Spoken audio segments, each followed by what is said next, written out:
Deuxième configuration, celle de l'interview en face à face avec son invité. Dans ce cadre-là, en fait, vous allez avoir différentes options. La première, c'est d'avoir cette fois 2 micros branchés en USB sur votre ordinateur. On va souvent penser en fait que si ça marche pour un, ça devrait logiquement marcher pour 2. Sauf que malheureusement, ça ne fonctionne pas aussi facilement, car bien souvent, les logiciels d'enregistrement, ils n'acceptent en fait qu'une seule interface audio en USB. Donc si vous optez pour cette solution, vous allez devoir utiliser en fait un logiciel qui fera office de hub, comme par exemple en fait les logiciels Loopback ou iShowU, que vous allez retrouver sur notamment les ordinateurs Apple. Mais même avec des outils comme ça, en fait, il va être difficile pour vous d'avoir 2 pistes audio séparées. Et ça, c'est un peu le genre de choses à éviter dans le podcasting. En fait, les pistes séparées, elles vous sont très utiles pour pouvoir réajuster en post-production, notamment si l'invité il parle trop loin du micro, ou si on ne l'entend pas assez, vous aimeriez toujours pouvoir en fait rééquilibrer tout ça par la suite en fait sur votre logiciel de montage. Donc c'est un véritable casse-tête sans les pistes audio séparées. Et en bref, hormis avoir 2 ordinateurs, il va être assez difficile d'enregistrer 2 personnes sur 2 micros USB. Donc la solution serait en fait de partir sur l'achat d'une carte son dite externe, en fait possédant plusieurs entrées et sorties afin d'y connecter en fait nos différents microphones. Mais avant de partir sur cet achat, je dois vous parler aussi d'une autre option qui sera peut-être bien plus séduisante pour vous. Car si vous êtes amené en fait à vous déplacer pour vos interviews, il est fort possible que l'enregistrement avec un ordinateur plus une carte son, ça soit pas des plus pratiques. En général, ce genre de configuration, c'est pas vraiment propice au nomadisme, mais je vais vous présenter aussi plusieurs modèles plus loin dans la formation. En fait, il y a une configuration assez commune dans le monde du podcast, elle consiste simplement à passer par un enregistreur numérique externe. Le plus connu, en fait, c'est souvent le Zoom H5. Alors ici, en fait, vous n'avez pas besoin de transporter un ordinateur lors de l'enregistrement, vous pouvez utiliser simplement l'enregistreur numérique hardware. Il fonctionne souvent en fait avec des piles, comme les vieux enregistreurs cassettes qu'on avait quand on était enfant. Et ça rend ça encore bien pratique, cette autonomie avec des piles. Vous pouvez connecter en fait au Zoom, à l'enregistreur, un ou plusieurs micros, qui seront cette fois non plus en USB, mais avec une connectique XLR. Et vous retrouverez souvent le combo en fait avec le Zoom H5 et une paire de micros SM58 de chez Shure. En fait, c'est une configuration que vous allez retrouver chez énormément de podcasteurs. Donc plusieurs modèles existent en fait chez Zoom avec plus ou moins d'entrées. Le H5, ça reste pour moi l'idéal car il propose 2 entrées audio en XLR, mais si vous envisagez d'enregistrer jusqu'à 4 personnes en même temps, je vous recommande plus le modèle H6. Il est plus cher, il ne faut pas se le cacher, il est quasiment 100 € plus cher, mais il vous permet d'enregistrer en fait des interviews avec 4 personnes en même temps, et il est même extensible à 6 entrées avec un module en plus, non inclus forcément, qui vous coûtera 60 € de plus, mais en tout cas ça vous permet de manière mobile d'enregistrer jusqu'à 6 personnes en même temps. Avec un appareil assez compact qui tient finalement dans un sac à main ou même dans une petite besace, vous allez pouvoir enregistrer plusieurs micros assez facilement. Avec le Zoom, nous sommes ici sur un outil dit hardware, avec un look un peu old school. Alors on aime ou on n'aime pas les interfaces un peu basiques par rapport à nos écrans tactiles de smartphone aujourd'hui, mais l'avantage de ce système, c'est qu'il est fiable et que l'erreur vient rarement en fait de l'appareil, mais plus de la personne qui le contrôle.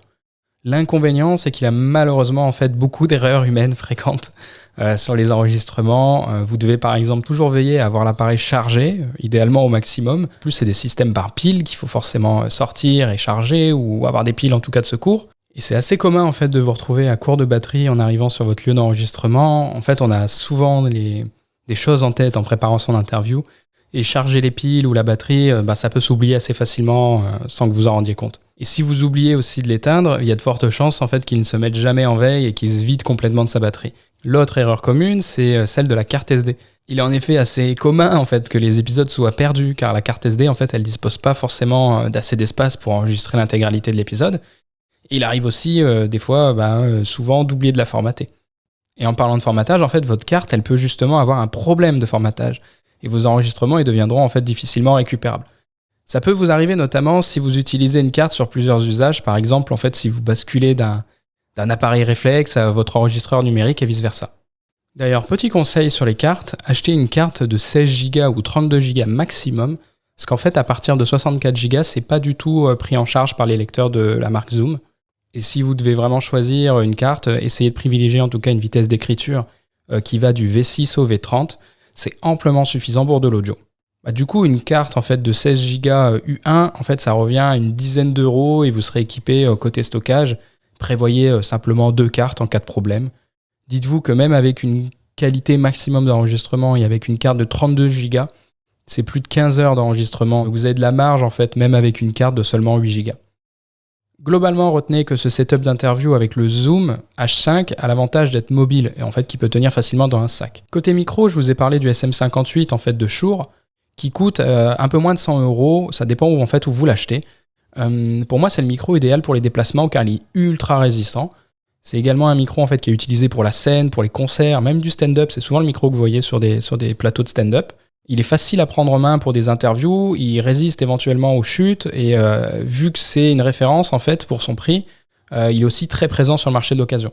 Moi j'en ai acheté 3 en fait d'occasion, on en a même 6 au bureau, très franchement ça sert toujours.